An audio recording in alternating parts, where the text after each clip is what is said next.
stories at the Mummies of the World exhibit. So all week long, we'll be taking a trip back there to learn a little bit about some of the stories behind the mummies that you're going to see on exhibit. There's a lot to learn about mummies that you might not have ever thought about, so we dove in and kind of explored the whole gamut of them. We're starting off today with our first mummy of the day, so take a look.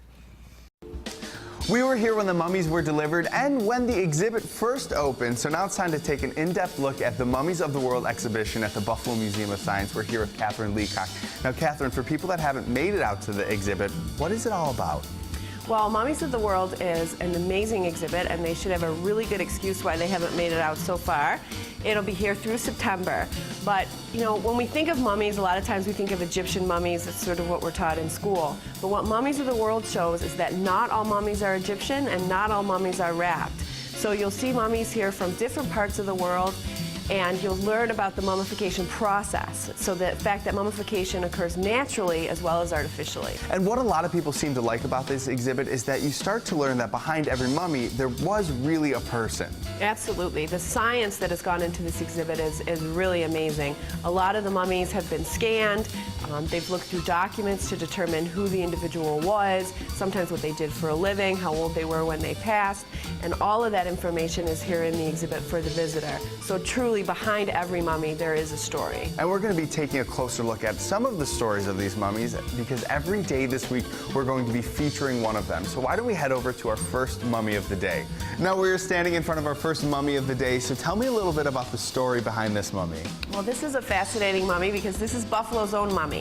This was donated to the Buffalo Museum of Science in 1905 by Mrs. Hatch. We're not exactly sure why Mrs. Hatch had a mummy, but she did deposit it here with the museum, and we've cared for it ever since. Now, besides the fact that this is one of Buffalo's own mummies, what else makes this one interesting? Well, this is a South American mummy, probably from Peru. And what's made it even more interesting for us is that thanks to the exhibit and a partnership with Roswell Park Cancer Institute, we actually took this mummy for a CT scan.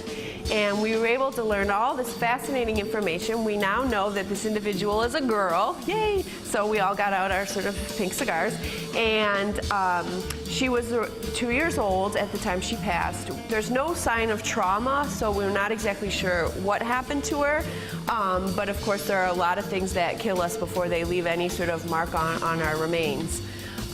And the other amazing thing that we were able to learn through the scan, and we're working with Dr. Heather Gill-Fearking to determine what it is, in her shoulder area there's a rectangular object. And we're not exactly sure. One hypothesis is it's actually maybe an amulet that she was wearing, and then when she was mummified it kind of slipped to her shoulder area. And so through more study they're going to try and recreate it from the scans and determine what it was. It's just amazing stuff. And my last question for you is, do we know how she was mummified? Well, we're standing right now in the area that's dedicated to natural mummification. So she was completely naturally mummified. All her organs, all her soft tissue, everything is complete here. And in South America, a lot of the mummification just has to do with the climate and the environment in which she was laid. All right, well, thank you so much for joining us today. You're welcome, thank you. And we're going to continue to travel through this exhibit every day of the week, so join us as we feature another mummy tomorrow. And if you'd like to find out a little bit more information about the Mummies of the World exhibit, you can go to mummies.sciencebuff.org. There's a lot to learn and see. It's a very interesting exhibit. We're going to be back tomorrow, like I said in the package, to show you another mummy of the day. But there's also still time to enter our giveaway. Again, we are having our own contest. It's open through this Thursday, July 10th. 5 winners will be announced on Friday, July 11th during the show. Each winner gets a family 4-pack of tickets to the exhibit. So if you want to take part in that, head over to wingit.tv right now and enter to win under the contest tab. Hopefully we get some very excited people out there to learn a little bit more about mummies. But now we're going to change gears completely and head out to our web producer, Emily Lenahan.